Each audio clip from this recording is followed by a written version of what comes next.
গল্পটি সম্পূর্ণই কাল্পনিক, এটার সাথে বাস্তবতার কোনো মিল নেই। গল্পটি বোঝার জন্য পুরোপুরি দেখতে হবে। এবার গল্প শুরু করা যাক। তোমার কিন্তু পছন্দ হয়েছে, সাবধানে থাইকো, নইলে কিন্তু তুইলা নিয়ে যাবো। পুরুষালী কণ্ঠে এমন কথাটা শুনতেই শরীর শিরশির করে উঠল তীর। তীর সশরীরে ঘুরে তাকালো জাংকুকের দিকে, তারপর রাগী গলায় বলে উঠল, লজ্জা টজ্জা করে না? রাস্তাঘাটে এইসব কি বলছেন? জাংকুক অধর বাঁকা করে হাসলো, তারপর ঠাট্টা সরে বলল, তোমার দেখলেই আমার লজ্জা শিখে উঠে, নাচন কুদন করে। তাছাড়া লজ্জা নারীদের ভূষণ, পুরুষ কৌশবে মানায় না। আর আমি ল্যাংটা দাঁড়িয়ে আছি নাকি লজ্জা পাবো? আমি প্যান্ট শার্ট পরেই আছি, তাই আমার লজ্জা টজ্জা করতেছে না। জাংকুকের কথায় বিরক্তিতে ভুরু কুঁচকে গেল তার। এই পথ দিয়েতে কলেজ থেকে বাড়ি যায়, আর জাংকুক এই পথে তার জন্য রোজ দাঁড়িয়ে থাকে। তারপর দিকে আসতে দেখলে সে অদ্ভুত কথাবার্তা বলে। তীরের পাশে ওর বান্ধবী রোজি দাঁড়িয়ে আছে। রোজি জাংকুককে প্রচুর ভয় পায়। জাংকুক বখাটে ছেলে, ঝগড়াঝাটি আর মারামারি তার জন্য পানি ভাত। সিনিয়র বলে ভার্সিটিতেও তার বিশাল দাপট। রোজি তীর কানে কানে ফিসফিস করে বলল, ওর সাথে কথা বাড়াইস না, চল চলে যাই, ও কিন্তু খুব ডেঞ্জারাস। কি কুবুদ্ধি দিচ্ছ শালিকা? রোজি খাবড়ে গিয়ে ডানে বামে মাথা নেড়ে বলল, কিছু না ভাইয়া। তখন ঠিক দুপুর, সূর্যটা মাথার উপরে, প্রচন্ড রোদ আর গরমে অতিষ্ঠ হয়ে গেছে তে। জাংকুকের ঠোঁট কাটা স্বভাবটা বরাবরই অপছন্দ তীর।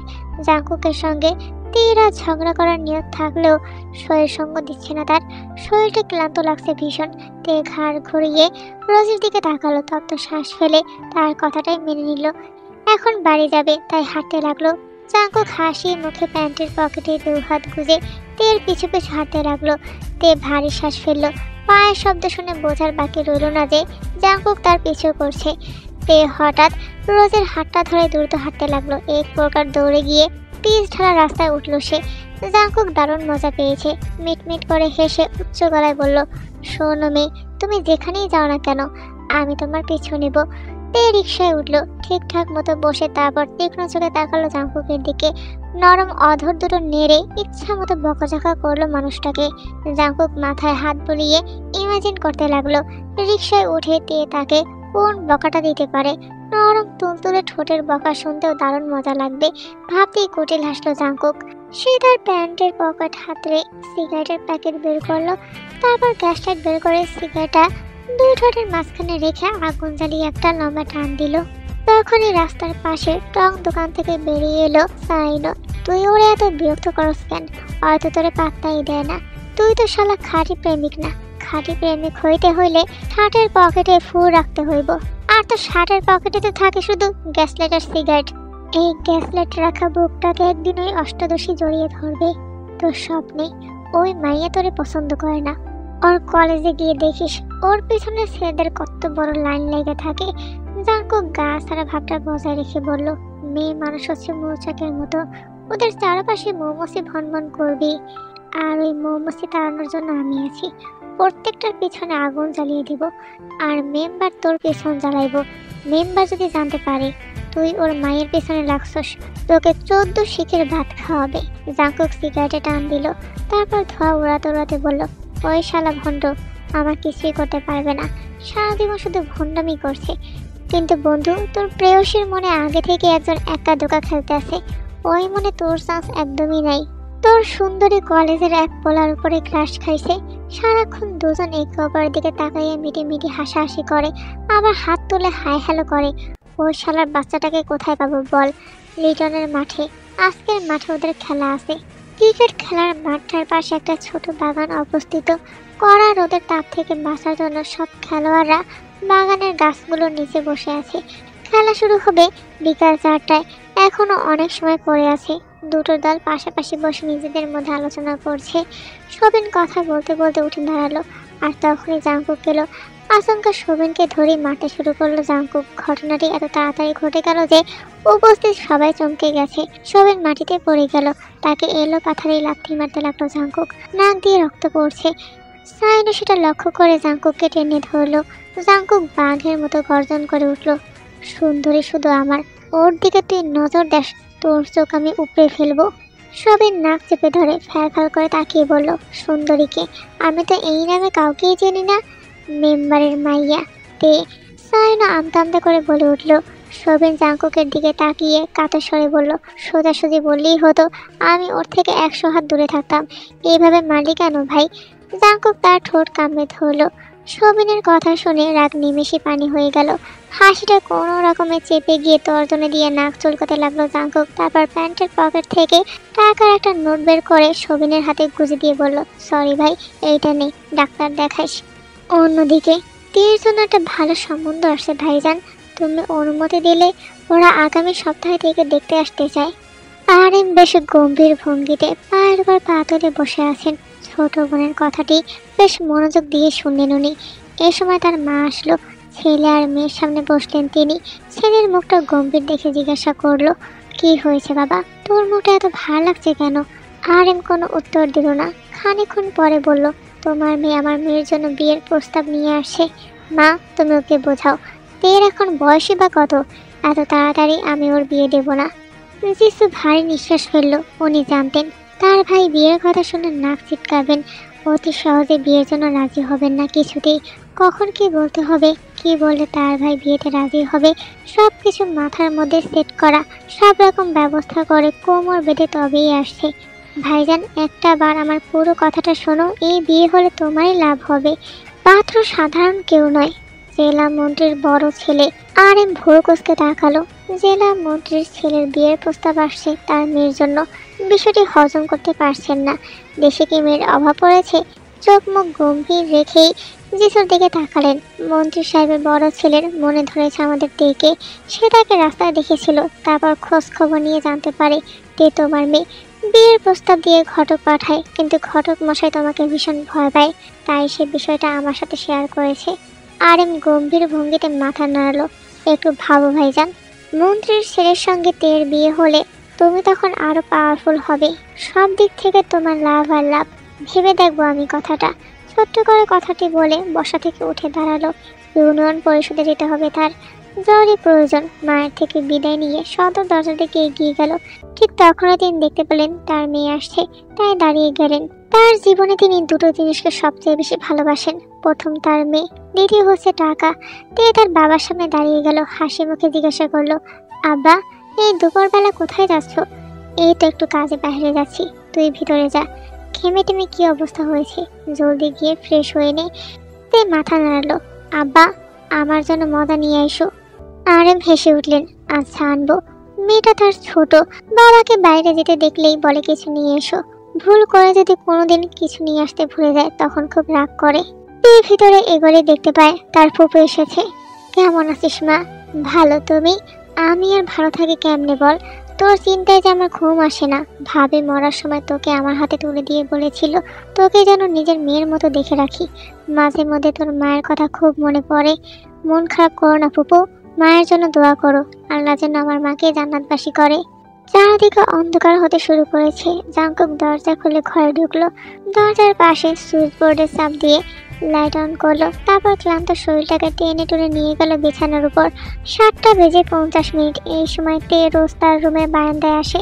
তের কথা ভাবতেই জাঙ্কুকের শরীরের সমস্ত ক্লান্তি নিমিষেই উধাও হয়ে গেল যেন। সে দ্রুত উঠে দাঁড়ালো, তাড়াতাড়ি ছুটে গেল বারান্দায়। তের বারান্দা ফাঁকা, রুমের মধ্যে আলো জ্বলছে। জাঙ্কুক অধীর হয়ে অপেক্ষা করতে লাগলো তের আসার। বারবার ঠোঁট কামড়াতে লাগলো। এত দূর থেকে উকে দেওয়ার চেষ্টা চালালো। 20 মিনিট পেরিয়ে গেল, তে এলো না। জাঙ্কুক হতাশাজনক শ্বাস ফেললো। তারপরও 10 মিনিট বারান্দায় বসে রইল সে।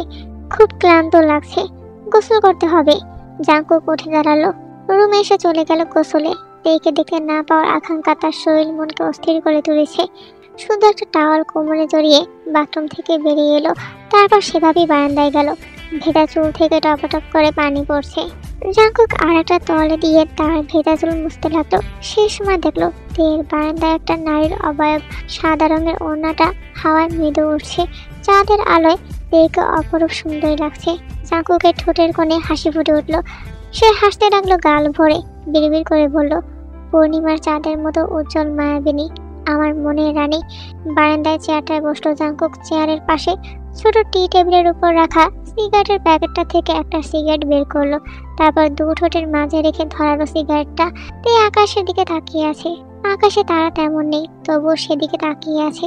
চাঁদের সবচেয়ে কাছে তারার দিকে এক দৃষ্টিতে অনেকক্ষণ চেয়ে রইল। তে ছোট থেকে ভাবতো চাঁদের পাশে তারাটা ওর মা। ছোটবেলায় ওর মা ওকে ছেড়ে গিয়ে আকাশের তারা হয়ে গেছে। বাংলা সিনেমায় দেখেছিল একবার নায়িকার মা মারা যায়, তারপর তার বাবা তাকে বলে ওর মা আকাশের তারা হয়ে গেছে। সেই থেকে তারাকে তার মা ভাবা শুরু হয়। তারপর রাত হলেই মায়ের সঙ্গে ভালো মন্দ সব কথা বলে মন হালকা করেতে। ধীরে ধীরে যখন বড় হতে শুরু করলো তখন বুঝলো মানুষ মারা গিয়ে কখনোই আকাশে তারা হয়ে যায় না। এটা নিছক গল্প, সত্যতা নেই বিন্দু মাত্র। তখন থেকে শুধু দুটি চোখ দিয়ে তারাটাকে দেখে আর মুখ ফুটে মনের কথা কিছুই বলে না। তীর চোখ ছলছল করছে। সে তার মাকে কখনো দেখেনি, আজ খুব দেখতে ইচ্ছে করছে। কেন করছে জানা নেই তার। তে আকাশের দিক থেকে চোখ নামিয়ে জাংকুকের বারান্দার দিকে তাকালো। ঘন অন্ধকারের মধ্যে সিগারেট জ্বলার আগুনটুকু দেখতে পেল। বিড়বিড় করে বলে উঠল, গাধা, কত সুন্দর ঠোঁটটাকে সিগারেট খেয়ে কালা বানিয়ে ফেলেছে। জাংকুক হঠাৎ উচ্চ কণ্ঠে বলে উঠল, ঠোঁট সুন্দর হোক বা কালো হোক, তোমারই তো। তীর ভুরু কুঁচকে গেল। এত দূর থেকে জাংকুক তার কথা শুনলো কিভাবে? নাকি আন্দাজে টোপ দিয়েছে? মানুষটার মতি গতি কিছুই বুঝতে পারে না। দে সুন্দরী, তোমার লাগে মনটা আমার আনচান আনচান করে। একা ঘরে তোমার ছাড়া থাকতে খুব কষ্ট। আমি কিন্তু আব্বাকে সব বলে দিব। তোমার মেম্বার পাবে আমার কিছুই করতে পারবে না। যদি সত্যিই কিছু করতে পারতো তাহলে অনেক আগেই করতো। তে দাঁত কিরমির করে রুমে চলে গেল। জাংকুক লম্বা হয়ে বসলো, মাথার পেছনে দু হাতে রেখে আকাশের দিকে তাকিয়ে দুবার সিটি বাজিয়ে হঠাৎ বলল, সুন্দরী, তোমাকে জয় আমিই করব। সকাল অনেক হয়েছে, ঘড়িতে তখন 8টা বাজে। তে ওর বাবার আগে নাস্তা শেষ করে বাড়ি থেকে বেরিয়ে গেল। তে গেটের বাইরে আসতেই দেখলো জাংকুক বের হচ্ছে। জাংকুককে দেখা মাত্র তের মুখ থেকে হাসিটা বিলীন হয়ে গেল। কাট কাট গলায় জিজ্ঞাসা করলো, এত সকাল সকাল কোথায় যাচ্ছেন? তোমার সাথে কলেজে যাব। আমার কলেজে যাবেন কেন? তোমার পিছু করব, দেখবো রাস্তাঘাটে কোনো ছেলে তোমার পিছু করছে কিনা। যে তোমাকে বিরক্ত করবে তাকেই কেলাবো, যে তাকাবে তাকেই মারবেন। আমি ছাড়া তোমার দিকে যে তাকাবে তাকেই মারবো। প্রয়োজন হলে শালাকে বস্তায় ভরে বুড়ি গঙ্গায় ফেলে আসবো। মারপিট এত সহজ করা আমার জন্য সবই সহজ। ওহো, সব না। জাংকুক ভুরু দুগল কুচকে তের দিকে তাকিয়ে, সব না কেন? আমার আব্বা আপনার সাথে বিয়ে কিছুতেই দিবেন না। দিবে আর আব্বাও ডাকবে। আমি তোমার ঘটা করে প্রপোজ করতে পারবো না, ঢাকঢোল পিটিয়েও বিয়ে করতে পারবো না। ভালোবাসলে বলো, কাজে অফিসে যাই, ঠাস ঠাস বিয়ে করে চলে আসি। কিসা এখানেই খতম। তে নিশ্চুপ, কপালে 4 ভাঁজ ফেলে জাংকুকের দিকে তাকিয়ে চুপ করে রইল। মানুষ এভাবে প্রপোজ করে জানা ছিল না তার। তবে জাংকুকের অকপটে বলা কথাগুলোর মাঝে অদ্ভুত কিছু একটা আছে। বুকটা ধুকবুক করছে তে, ইচ্ছে করছে দু হাতে মানুষটাকে জড়িয়ে ধরতে, কিন্তু সেটা তা করতে পারলো না। মাথা নিচু করে হেঁটে চলে গেল। তে কলেজ থেকে ফেরার পর মুখ লালচে হয়ে গেল। প্রচন্ড বিরক্ত হলো সে। পিছন থেকে তার ফুপু বলে উঠলো, ওনারা তোকে দেখতে এসেছে, সালাম দে। তে বিরক্তিটুকু সাইডে রেখে সালাম দিল। সালামের জবাব নিয়ে মহিলাটি বলে উঠলো, মাশাআল্লাহ, ভীষণ মিষ্টি দেখতে মেয়ে আপনার। এসো মা, আমার পাশে বসো। আরিন গিরিবা ঘুরিয়ে মেয়ের দিকে তাকায়। সোজা সাপটা হয়ে দাঁড়ানোতে বাবার দিকে স্থির চাহনিতে তাকালো। মেয়েটা মাত্র কলেজ থেকে ফিরলো। ও বরং রুমে গিয়ে ফ্রেশ হয়ে আসুক, ততক্ষণে আমরা গল্প করি। তে মা, যাও, তুমি বরং ফ্রেশ হয়ে এসো। আমরা তোমার জন্য এখানে অপেক্ষা করছি। তে হতভম্ব, নিজের চোখে বিশ্বাস করতে পারছে না। ওর সামনে বসা প্রতিটি মানুষ প্রয়োজনের চেয়ে বেশি স্বাভাবিক ব্যবহার করছে। তাদের এমন আচরণে অস্বস্তি বোধ করছে। তে বিষয়টি মোটেই হাওয়ায় উড়িয়ে দিতে পারছে না। হুট করে দেখতে আসার মানে কি? পাত্রপক্ষ দেখতে আসার খবর ওকে তো আগে ভাগে কেউ জানায়নি, আর আগে কখনো এমনও হয়নি। এই প্রথম তাকে দেখতে আসলো। তার বাবা কিভাবে স্বাভাবিক আছেন, তার মধ্যে কোনো হেলদোল নেই। অথচ এই বাবা তাকেই কথা দিয়েছিল মেয়ের বিয়ে তাড়াতাড়ি দিবেন না, পড়াশোনা শেষ করিয়ে নিজের পায়ে দাঁড় করাবেন, তারপর বিয়ে শাদীর চিন্তা মাথায় আনবেন। কথাটির বিপরীত ঘটে গেল। এখন সেই বাবা পাত্রপক্ষকে ড্রয়িং রুমে বসিয়ে খাওয়াচ্ছেন। তে মেঝের দিকে তাকিয়ে হাঁপ ছাড়লো। নিশ্চল পায়ে রুমের দিকে পা বাড়াতেই সে দেখলো একজন সুঠম দেহে সুদর্শন পুরুষকে, ফর্সা গায়ে সাদা শার্ট ইন করে পরা, গলায় তার কালো রঙের টাই বাঁধা।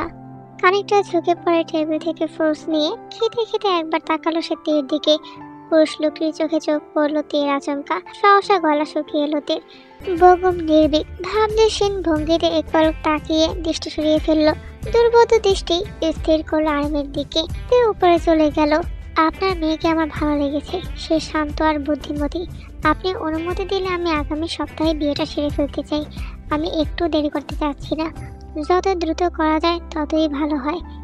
একবার আমার মেয়েটার সঙ্গে কথা বলে দেখো। বিয়ের বিষয়ে তাড়াহুড়ো আরামের কথা শেষ না করতে দিয়ে বগুম জবাব দিল, কথা বলার জন্য বিয়ের পর অনেক সময় পাবো, এখন বিয়েটা ইম্পর্টেন্ট। বগুমের বাবা বলে উঠল, ওর কথায় ভুল বুঝবে না ভাই, আমার পরে ওই তো ভবিষ্যৎ মন্ত্রী হবে, তাই ওর পিছনে শত্রুর অভাব নেই। তাই ছেলেটা আশঙ্কা করছে শত্রুর আক্রমণ হবে, তারা বিয়ে ভাঙবে। ঠিক আছে, আমি শুক্রবারের আগে বিয়ের ব্যবস্থা করে ফেলবো। বগুমের ঠোঁট বাঁকা করে রহস্যময়ী হাসি দিল। তে হনহনিয়ে রুমে ঢুকলো, কাঁধ থেকে ব্যাগটা নামিয়ে ছুঁড়ে ফেললো বিছানায়। তারপর বিছানার এক পাশে ধপ করে বসে পড়লো, ভুরু যুগল কুঁচকে ফেললো। নিজের চোখ দুটোকে নিজেই বিশ্বাস করতে পারছে না। এই মাত্র নিচে যে লোকটাকে বসে থাকে সে দেখলো ওই লোকটা কি সত্যি সত্যি ওখানে বসেছিল, নাকি ওটা ওর হ্যালুসিনেশন। তে তাৎক্ষণিকভাবে ডানে বামে মাথা নাড়ালো, না, ও সত্যি লোকটাকে দেখেছে। আশ্চর্য, অদ্ভুত মানুষ তো। একদিন রাস্তায় দেখা হয়েছিল, সেই সূত্র ধরে লোকটা বাড়ি পর্যন্ত চলে এলো, আবার সঙ্গে করে বিয়ের প্রস্তাব নিয়ে এসেছে। রাগ হচ্ছে তীর ভীষণ রকম লোকটার উপর আর নিজের উপর। সেই দিন কেন ও ধীরে ধীরে করে সাহায্য নিতে গেল? ওই দিন দেখা না হলে তো লোকটা এভাবে আজ বাসায় আসতো না। উফ, মন্ত্রীর ছেলে। শুকনো ঢোক গিলল সে, বিছানায় বসে পড়ল, চোখ দুটো বন্ধ করে দু হাতে মাথাটা চেপে ধরলো। এই কি বলে, নাচতে নাচতে গিয়ে কমে থাকা জলে ঝাঁপিয়ে পড়েছি। কুড়ালে পা কাটছিল না বলে নিজেই কুড়ালের নিচে পা রেখেছি।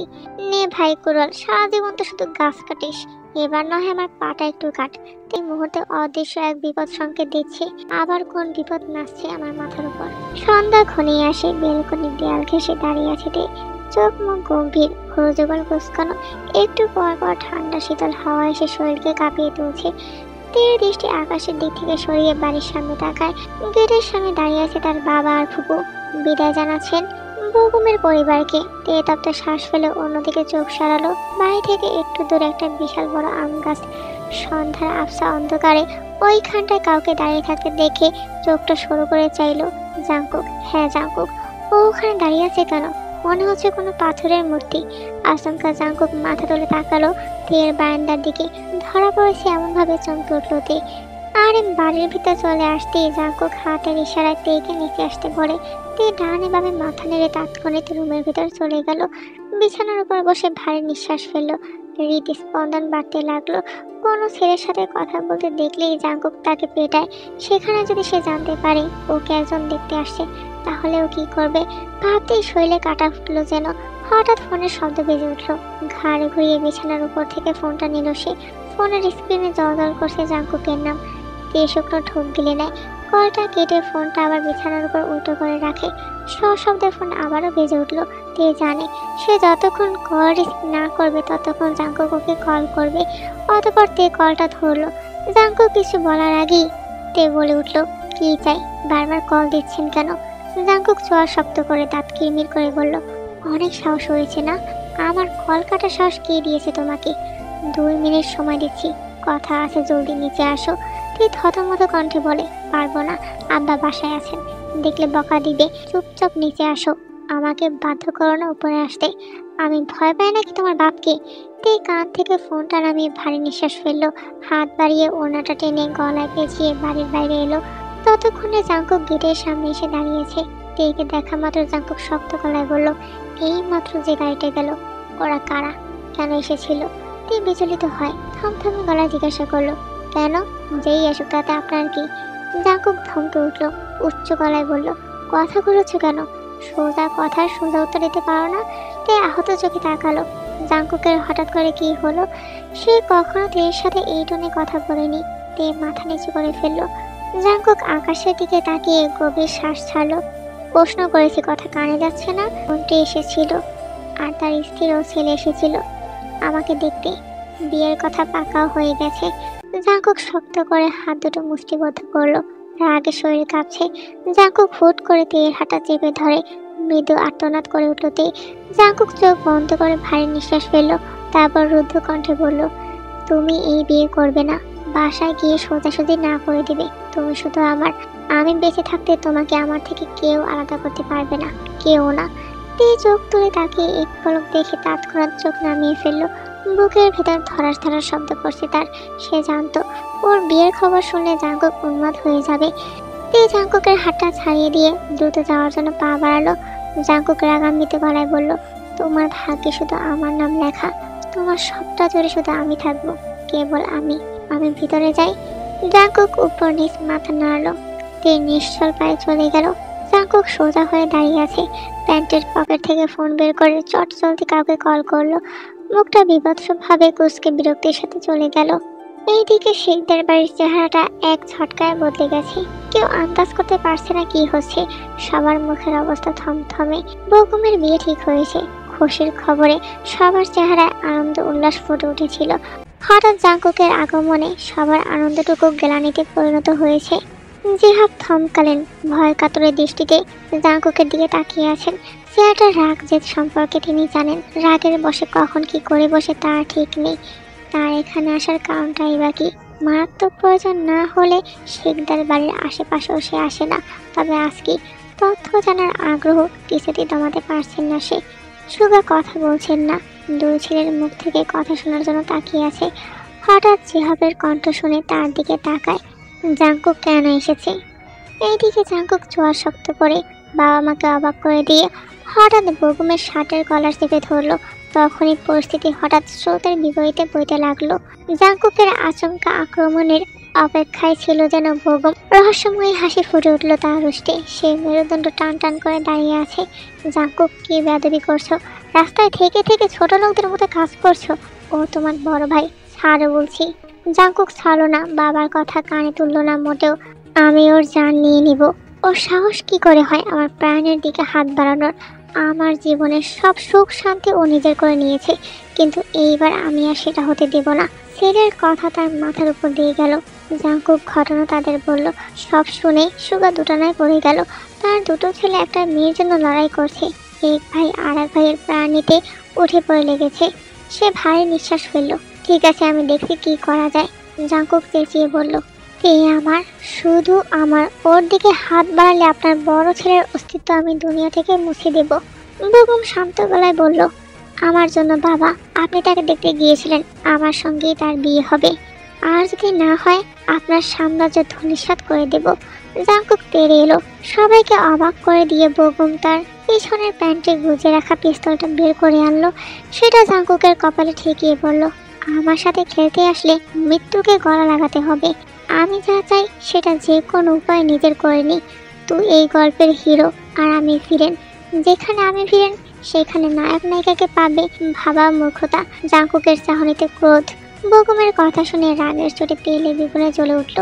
জাঙ্কুক খিটখিটে মেজাজের সঙ্গে সঙ্গে জবাব দেয়, আমি বেঁচে থাকতে সম্ভব নয়। পিস্তলের সামনে দাঁড়িয়ে এই কথা একদম বেমানান। সুগা ধমক দিয়ে উঠলেন। জাঙ্কুক বাবার দিকে তাকিয়ে তেজি গলায় বলল, আপনার ছেলেকে সাবধান করে দিন আব্বা। আমার ভালোবাসার দিকে হাত বাড়ালে তাকে পুড়িয়ে ছাড়খাড় করে দেব। আগুন নিয়ে খেলছে। বেগম মাথা নিচু করে হাসলো। সে উচ্চস্বরে বলল, যেদিন সে আমার গাড়িতে উঠে বসেছিল সেদিন থেকে সে আমার হয়ে গেছে। ও কোনো জড়বস্তু নয় যে তুই বললি আর তোর হয়ে গেল। পড়ছে চলছে বড়। বেগম ঠোঁট টিপে হাসলো। অন্ধকার চারদিকে। দূরের রাস্তা থেকে মাঝে মাঝে ভেসে আসে গাড়ির শব্দ। দিঘির জলে চাঁদের নিরন্তর খেলা। নির্বাকভাবে তাকিয়ে দেখছে জাঙ্কুক। ঠোঁটের সিগারেটটা প্রায় শেষ। পুরোপুরি শেষ হতেই ওটাকে দূরে ছুঁড়ে ফেলে দিল জাঙ্কুক। তারপর সায়নের দিকে তাকিয়ে আবার বলে উঠল, আর একটা দে। জাঙ্কুক সন্ধ্যা থেকে একটানা সিগারেট টানছে। ইতিমধ্যে এক প্যাকেট শেষ করে ফেলেছে। এখন আবার চাচ্ছে। জাঙ্কুককে এত সিগারেট টানতে 3 বছর আগেও সে দেখেছিল। সেদিন 3 প্যাকেট খেয়ে 3 দিন অসুস্থ ছিল। সেদিন ওর বাবার বাড়ি থেকে বের হয়ে এসেছিল। কি হয়েছে বলতো? জাঙ্কুক কিছুই বলো না, কেবল বুক চিরে রুদ্ধশ্বাস বেরিয়ে আসছে। তুই আজ তোর বাবার বাড়িতে গিয়েছিলি? ওই লোক আমার বাবা না। উনি আমার বাবা হয়ে উঠতে পারেনি। উনি শুধু বেগমের বাবা। জাঙ্কুকের চোখ ছলছল করছে। এই বুঝি চোখের পানি টুপ করে গড়িয়ে পড়লো। আমাকে ডাকেননি, নিজেই গিয়েছিলাম জানোয়ারটার মুখোমুখি হতে। হ্যাঁ, বেগম। ওর তুখুর বুদ্ধি আর অভিনয়ের জন্য আমি কখনো বাবা মায়ের ভালোবাসা পাইনি। ও সব অন্যায় করত আর খুব সাফাইভাবে সেসব আমার উপর চাপিয়ে দিত। বাবা তার কথায় বিশ্বাস করতেন, আর মা আমার চেয়ে বেশি সৎ ছেলেকেই ভালোবাসে। শুধুমাত্র ওর জন্য আমার জীবনটা জাহান্নাম হয়ে গেছে। ওই জানোয়ারটার আমার সব কিছুর উপর নজর। ছোটবেলা থেকে আমার সব কিছু ছিনিয়ে নিয়েছে ও। আর এখনো ও সেটাই করছে। কিন্তু এইবার আমি চুপ করব না। আমার ভালোবাসার দিকে নজর দিয়েছে, তেকে আমার থেকে ছিনিয়ে নিতে চায়। আমি এটা হতে দিব না, কিছুতেই না। এর মানে বকুম শুরু থেকে তোর উপর নজর রাখছে। ওর কোনো লোক তোর পেছনে লেলিয়ে দিয়েছে। হুট করে সায়না বলে উঠল, চোখে পানি কেন তোর? কই না তো। জাঙ্কুক চোখ আড়াল করে পানিটুকু মুছে নিল। সায়না হেসে ফেলল। জাঙ্কুকের কাঁধে চাপ দিয়ে বলল, রিয়েল লাভ জিনিসটাই এমন ভাই, শক্তপোক্ত মানুষও তার কাছে মাথা নত করে। তেকে হারানোর ভয় ঢুকেছে তোর মধ্যে। তুই তেয়ের সাথে কথা বল, তারপর ওর বাবার সঙ্গে। আমার মনে হয় তেও তোকে ভালোবাসে। তে যদি তোকে চায় তাহলে একটা বগম কেন, 10টা বগমও তোদের আলাদা করতে পারবে না। জাঙ্কুক চোখ গোল গোল করে তাকালো। সাইনও তার প্রকৃত বন্ধু, মাঝে মধ্যে এত দারুণ আইডিয়া দেয় যা খুব করে কাজে আসে। জাঙ্কুক আচমকা সায়নাকে জড়িয়ে ধরলো। খুশিতে গদগদে কণ্ঠে বলল, আমি এক্ষুনি যাচ্ছি। এখন না, আগামীকাল দেখা করবি। চেহারা যা অবস্থা করেছিস, এই অবস্থায় তে তোকে দেখলেই ভয় জ্ঞান হারিয়ে ফেলবে। রাত 8টায় জাঙ্কুক বাড়িতে এসেছে। সে রুমে ঢুকে তোয়ালে নিয়ে বাথরুমে চলে গেল। তারপর গোসল সেরে একটা তোয়ালে কোমর পেঁচিয়ে বেরিয়ে এলো, আর অন্য একটা তোয়ালে তার হাতে। ভেজা চুলগুলো মুছতে মুছতে বারান্দায় এসে দাঁড়ায়। জাঙ্কুক ভুরু কুঁচকে তাকায় তের বারান্দার দিকে। বারান্দা অন্ধকার, রুমের আলো নিভানো। গম্ভীর শ্বাস ফেললো। তে কোথায়, কি করছে এখন? এত তাড়াতাড়ি ঘুমিয়ে গেছে? জাঙ্কুক ঠোঁট কামড়ে ধরলো। সে এখন তের খোঁজ নেবে কিভাবে? জাঙ্কুক দ্রুত পায়ে রুমে ফিরে এলো। আলমারি থেকে শার্ট প্যান্ট বের করে বিছানার উপর রাখলো। কোমর থেকে তোয়ালে সরাতে যাবে, তখনই দেখলো তার বিড়ালটি দরজার ফাঁক দিয়ে তাকিয়ে আছে। তাকিয়ে আছিস কেন? যা ভাগ, আমার বউয়ের ভবিষ্যতের দিকে নজর দিবি না। তেও সঙ্গে সঙ্গে দরজার সামনে থেকে সরে গেল। তারপর ঠিকঠাক নিজেকে গুছিয়ে আমার বারান্দায় গেল। এবার দেখা পেল তের রুমের আলো জ্বলছে। সে আলো আলোকিত বারান্দা। তে বারান্দায় দাঁড়িয়ে আছে। হালকা বাতাসে তের চুলগুলো উঠছে। এক দৃষ্টিতে তাকিয়ে আকাশ দেখছে। জাঙ্কুক ভারী নিঃশ্বাস ফেলল। মনে হলো বুকের উপর থেকে ভারী কিছু নেমে গেছে। বিবাহিত কণ্ঠে বলল, আমার হৃদয়ের রানী, আমার ভালোবাসা, আমার প্রাণ, তুমি রাতের আকাশে ঝলমলে তারা। আমি দূর হতে তোমায় দেখি, নিভাই প্রাণের জ্বালা। হঠাৎ তে তাকায় জাঙ্কুকের বারান্দার দিকে। জাঙ্কুককে দেখে সে থমকে গেল। বারবার চোখের পলক ফেলল সে। জাঙ্কুক তার দিকে তাকিয়ে মৃদু হাসলো। তারপর ডান হাত তুলে হাই দিল। তে সঙ্গে সঙ্গে বারান্দা থেকে রুমে চলে গেল। তের হঠাৎ পরিবর্তন তাকে ভাবিয়ে তুলল। জাঙ্কুক নিচে তাকালো। আর 9টা বাজে কোথা থেকে ফিরছেন? গেটের মুখে বাবাকে দেখেই রুমে ঢুকে গিয়েছে তে। তের পালিয়ে যাওয়ার অর্থ বুঝে মুচকি হাসলো সে। কিন্তু আরেমকে দেখার পর থেকে জাঙ্কুকের মাথা ব্যথা শুরু হয়ে গেল। এইদিকে ইজি চেয়ারে হেলান দিয়ে বসে সুগা ধীরে ধীরে দুলছেন, যেন গভীর কোনো চিন্তায় ডুবে আছেন। তার ঠিক সামনে মুখ গম্ভীর করে বসে আছেন জেহব। বিয়ের পর থেকে এই মানুষটার সব কথা অক্ষরে অক্ষরে পালন করেছেন তিনি। 28 বছর একসাথে কাটিয়েছেন তারা। জেহবের বুক ভারী হয়ে উঠল। তিনি আর চুপ থাকতে পারবেন না। 28 বছরে অনেক অন্যায় তিনি সহ্য করেছেন, আর নয়। দীর্ঘ অপেক্ষার পর কঠিন স্বরে বললেন, আপনি আমাকে বিয়ের দিন বলেছিলেন আমাকে আপনি বিয়ে করেছেন শুধুমাত্র আপনার ছেলের দেখাশোনা করার জন্য, একটা মা লাগবে তাই। আমিও তখন আপনাকে কথা দিয়েছিলাম, যত যাই হয়ে যাক আমি তার মা হয়ে দেখাবো। আপনাকে দেওয়া কথা আমি 28 বছর ধরে পালন করছি। আপনার বড় ছেলেকে আমার বুকে আগলে রেখেছি, কখনো তার আদর যত্নে ত্রুটি রাখিনি। তার জন্য নিজের ছেলের দিকে একবারের বেশি 2বার তাকানোর সময় দেয়নি। ভুল করেছে বগম, তবুও শাস্তি আমি জাঙ্কুককে দিয়েছি। আর সেটি দেখে দেখে শিখে সে তার অন্যায় কাজগুলো জাঙ্কুকের কাঁধে দিয়ে দিয়েছে। আপনি সবটা জেনে শুনে চুপ করে থাকতেন, আমি তখনও কিছু বলিনি। কিন্তু আজ যখন আপনার বড় ছেলে আপনার এই ছোট ছেলের মাথায় পিস্তল ঠেকালো, তখন আপনি চুপ করে থাকলেন। আপনার বুক কাঁপলো না একটু? শুধু কি বগমই আপনার ছেলে, জাঙ্কুক কিছু না? ওর শরীরে আপনার রক্ত বইছে না? আপনি 2 নিয়ত করছেন, একজনকে বসিয়ে মাথায় আর একজনকে পায়ের কাছেও জায়গা দেননি। আমার ছেলের কি দোষ? সে আমার ঘরে হয়েছে, এটা আমি বলবো তার দোষ। সে আপনার ঘরে জন্ম নিয়েছে। জাঙ্কুক মিথ্যা বলতে পারে না, মিথ্যা অভিনয় জানে না।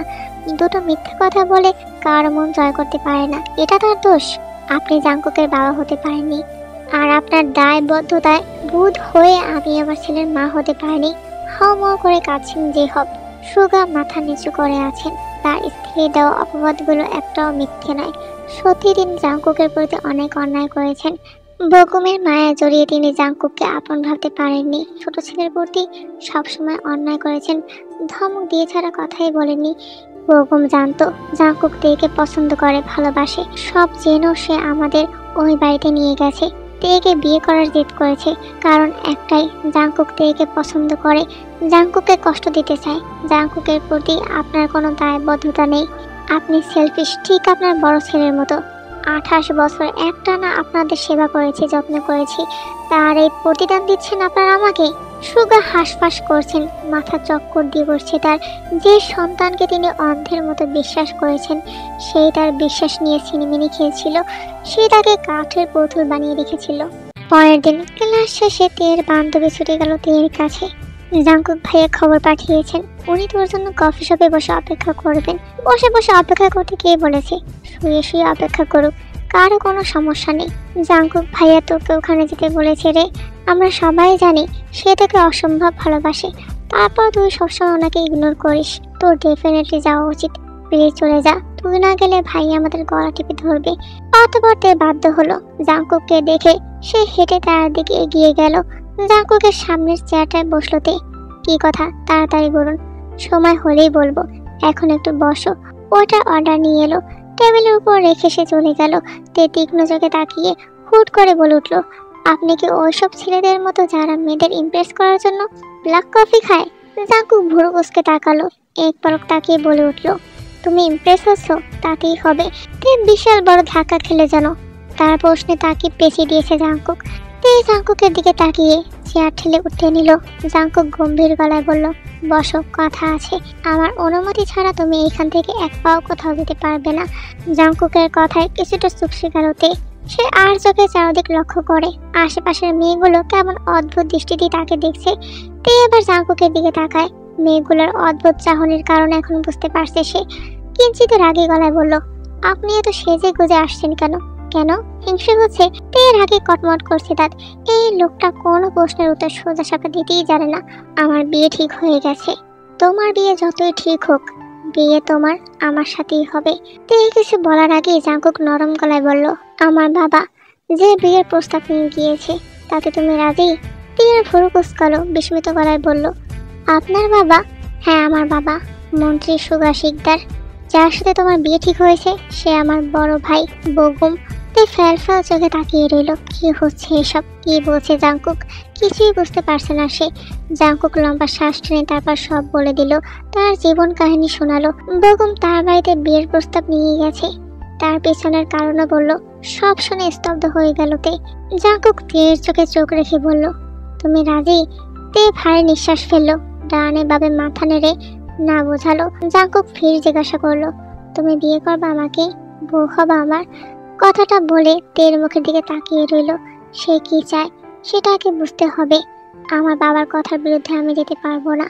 আমার বাবা রাজি হলে আমিও রাজি। জাংকুকের চোয়া শক্ত হয়ে গেল। তোমার ওই বাপ যদি বলে পানিতে ঝাঁপ দিতে, তুমি দিবে? তে নিঃশুপ। জাংকুক রাগ চেপে ধীরে ধীরে নিঃশ্বাস ফেলে বলল, বাসায় যাও। তে উঠে চুপচাপ চলে গেল। ঘড়িতে সময় 5টা। আরএমের ঠিক সামনে বসে আছে জাংকুক। আরএমের সঙ্গে অত্যন্ত জরুরি কথা আছে বলেছে বিধায় জাংকুককে বাড়িতে ঢুকতে দিয়েছেন। প্রায় 10 মিনিট গড়িয়ে গেল, কিন্তু জাংকুক এখন পর্যন্ত কিছুই বলেনি। আরএম গাম্ভীর্য ভাব বজায় রেখে বলে উঠল, জাংকুক, চুপ করে আছো কেন? কথা বলো। তুমি জানো সময় নষ্ট করার মতো সময় আমার হাতে নেই। যা বলতে এসেছো জলদি বলো। আমি আপনাকে মোটেও রাগাতে আসিনি। আমি এখন যে কথা বলবো তার সাথে আমার পুরো জীবন জড়িয়ে আছে। যা বলার বলে তাড়াতাড়ি বিদায় হও। লোকটা বেশ বুদ্ধিমান, ইতিমধ্যে আন্দাজ করে ফেলেছে জাংকুক কি বলতে চায়। জাংকুক ঠোঁট কামড়ে হাসলো, তারপর শুধালো, এত চড়ছেন কেন মশাই? এই সময় তে এলো, তার হাতে একটা ট্রেটা টেবিলের উপর রেখে পাশে দাঁড়িয়ে গেল তে। মেম্বার বাড়িতে কোনো অতিথি এলে কোনোভাবে তাকে খালি মুখে যেতে দেওয়া হয় না, সামান্য খাবার হলেও খেতে হয়। জাংকুককে দেখে হৃৎপিণ্ডটা জোরে জোরে লাফাচ্ছে তের। জাংকুক কেন এসেছে জানে না সে, ভয় লাগছে। জাংকুক উল্টা পাল্টা কথা বললে বাবা ভীষণ রেগে যাবেন, রাগে চেঁচামেচি করবেন। তে ঝড়সড় হয়ে দাঁড়িয়ে রইল। ড্রয়িং রুম জুড়ে বিরাজ করছে পিন পতন নীরবতা ভেঙে গলা খাকারি দিয়ে উঠল জাংকুক। আরএমের চোখে চোখ রেখে সে বলল, তেকে আমি ভালোবাসি, আমি তেকে বিয়ে করতে চাই। তোমার চাওয়া আর না চাওয়ায় কিছু আসে যায় না। তোমার মতো বেকার ছেলের সাথে আমার মেয়ের বিয়ে দেব না। তুমি এখনই আমার বাড়ি থেকে বের হয়ে যাও। আপনি শান্ত হন। তোমার একটা কথাও শুনতে চাই না। যে ছেলেকে তার বাবা নিজের বাড়ি থেকে বের করে দিয়েছেন সে ছেলেকে জামাই করব অসম্ভব। মুহূর্তেই রেগে গেল জাংকুক, কিন্তু তের মুখের দিকে তাকিয়ে রাগটা নিয়ন্ত্রণ করেছে। ফুসফুস করে নিঃশ্বাস ফেলল। আর শুরু থেকেই জানতেন জাংকুকের বাবা মন্ত্রী সুগা, সেজন্যই তিনি এত মাস জাংকুকের সব কটু কথা বেয়াদবি সহ্য করেছেন, কিন্তু এখন আর তা সহ্য করতে চাইছেন না। তিনি বুঝে গেছেন জাংকুক তার বাবার জন্য মূল্যহীন। অতঃপর জাংকুক আর তের বাবার মধ্যে কিছুক্ষণ কথাবার্তা চলতে লাগলো। আমি বেঁচে থাকতে ওকে আমার থেকে কেউ আলাদা করতে পারবে না। প্রয়োজনে আমি ওকে তুলে নিয়ে যাব। কার এত দম যে আমাকে আটকাবে? মুহূর্তে আরএম কষে থাপ্পড় মারল জাংকুকের গালে। টান সামলাতে এক পা পিছিয়ে গেল জাংকুক। আমার মেয়ের থেকে দূরে থাকো, নইলে এর চেয়ে খারাপ অবস্থা হবে তোমার। আপনি শুধুমাত্র তের বাবা বলে আপনার সব রকম অবজ্ঞা আমি সহ্য করছি। আমার ধৈর্যের পরীক্ষা নেবেন না দয়া করে।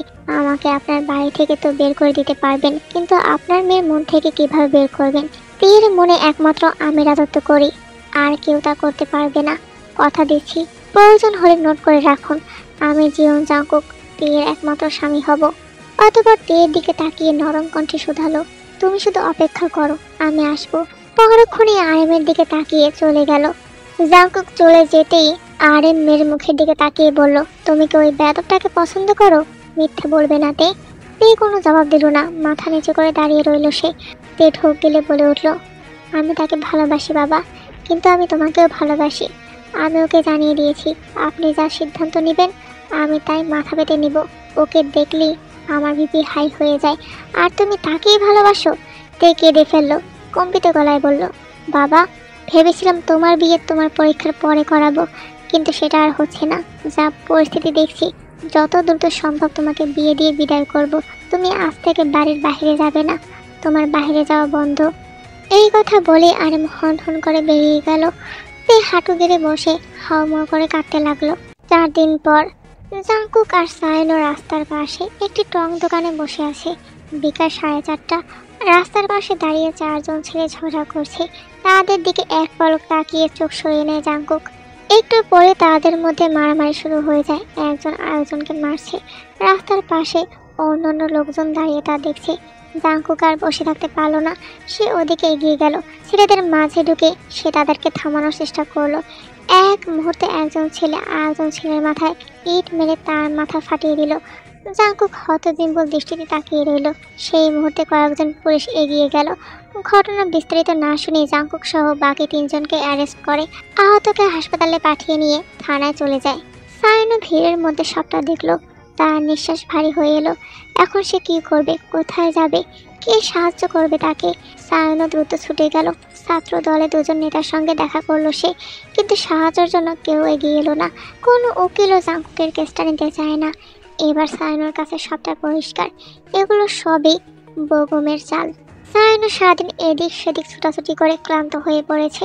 সন্ধ্যার দিকে জাংকুকের সাথে দেখা করতে যায় জেলে। তখন জাংকুক বলে ওঠে তার মায়ের সাথে যোগাযোগ করতে।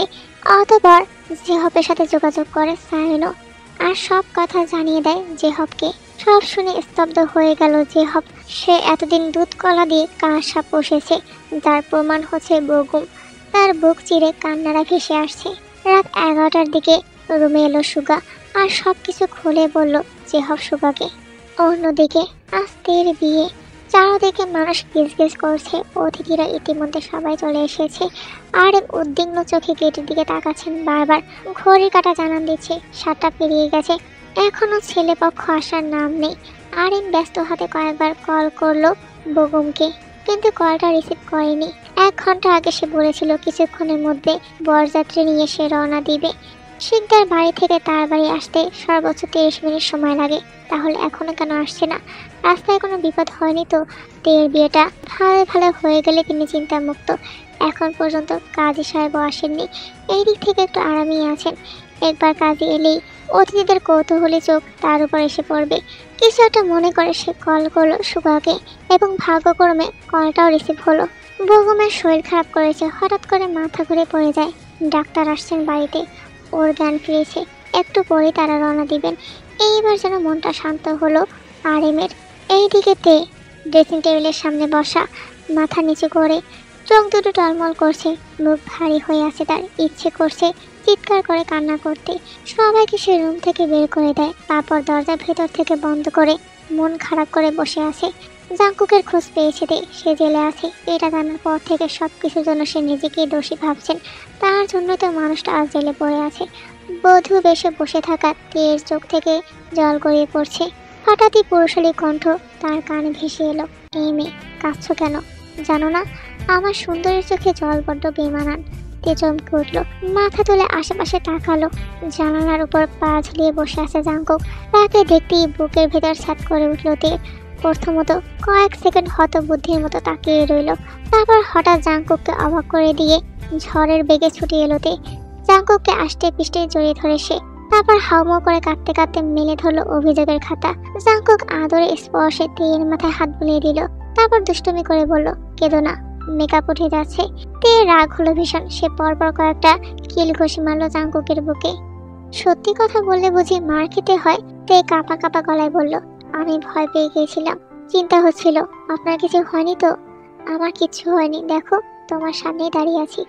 আশেপাশে তো পাহারা থাকা সত্ত্বেও আপনি কি করে বাড়িতে আসলেন? তোমার হিটলার বাপ কি ভাবছে?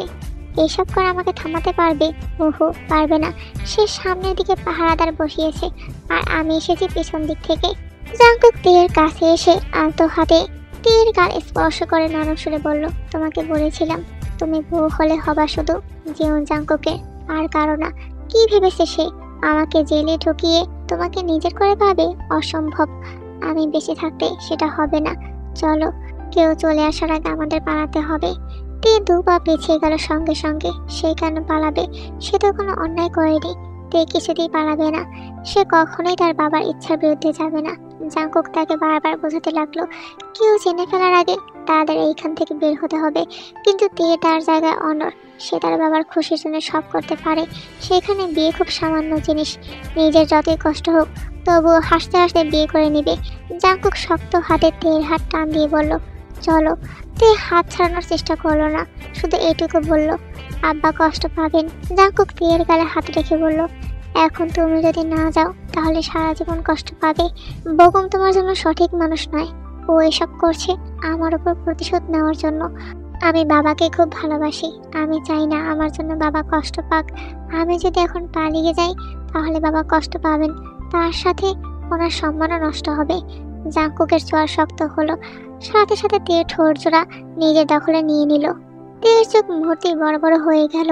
জাংকুক তের অধর সুতা পান করে কিছুক্ষণ পর তেকে ছেড়ে দিয়ে তের কপালে নিজের মাথা ঠেকিয়ে বলে উঠল, বিয়ে তো তোমার আমার সাথেই হবে।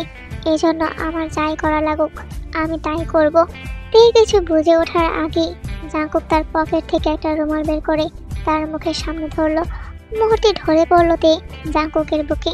কিছু সময় পর হইচই পড়ে গেছে। বরযাত্রী এসেছে।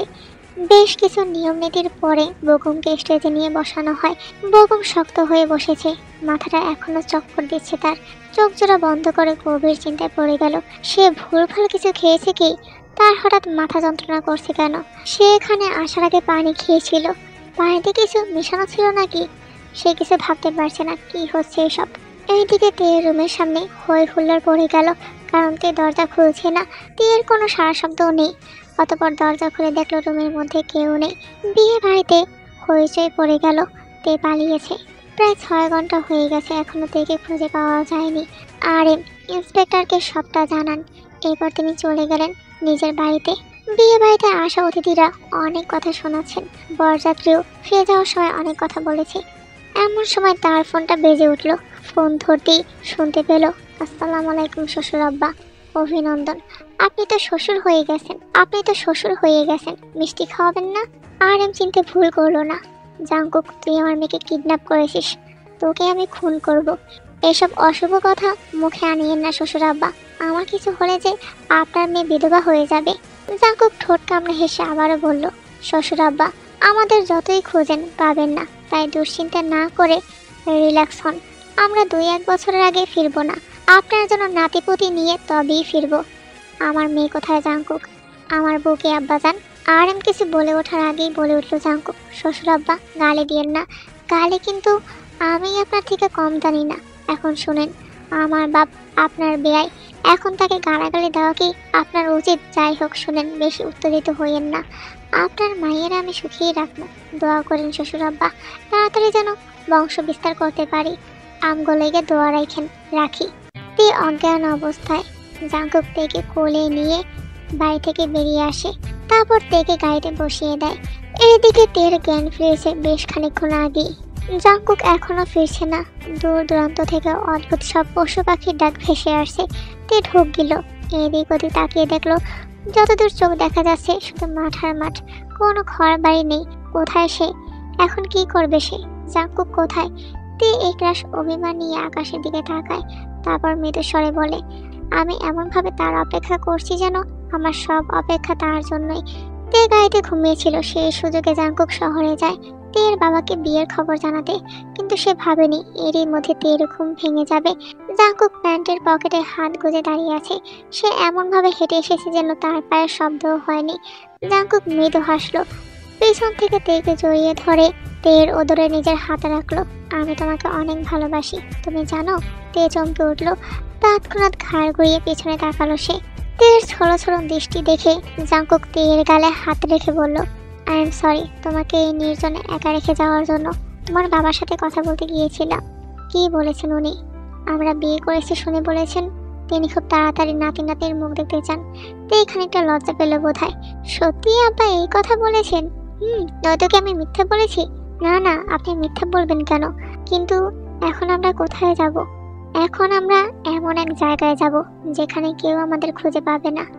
আমার সকল অপূর্ণতার মাঝে তুমি এক পূর্ণতা। তুমি আমায় কখনো ছেড়ে যেও না তে, আমি বাঁচতে পারবো না। তীর চোখ পেয়ে জল গড়িয়ে পড়ে।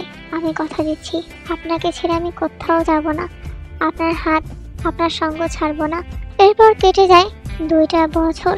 জাঙ্কুক অনেক পরিশ্রম করে এখন নিজের ব্যবসা নিজে চালাচ্ছে।